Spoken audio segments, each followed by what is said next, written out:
এখন একটুখানি বাজারে গেছিলাম, বাজারে বলা ভুল, এই পাড়ার রাস্তাতে এখানেই সব দোকান। এই যে ডালিয়া নিয়ে আসলাম, মানে আমার ছেলে ডালিয়াটা শেষ হয়ে গেছে, ওকে ডালিয়া দিই, তোমরা সবাই জানো ডালিয়া খাওয়াই। সঙ্গে এই যে মাও খেয়ে নিই ছেলের সঙ্গে সঙ্গে। আর এই দেখো ছেলে বিস্কুট খাচ্ছে, বিস্কুটও শেষ হয়ে গেছিলো। বিস্কুট সেরকম ওকে খাওয়াই না, তাও মেরি বিস্কুটের থিনটা এনে রেখে দিই ঘরে, যদি ওর মন চাই খেলে খেলো, না খেলে না খেলো। আর একটা কী এনেছি দাও দেখাই, দেখো।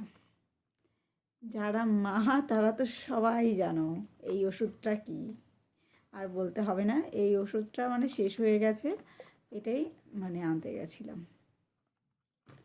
আর কি আনলাম, ও হ্যাঁ, আমার জন্য গ্যাসের ওষুধ, এটা আমার লাগে মাঝে মধ্যে, আমার গ্যাস মাথায় উঠে যায়, মাথা যন্ত্রণা করে, তার জন্য। যাই হোক বন্ধুরা, টাটা, ভালো থেকো, শুভ সন্ধ্যা।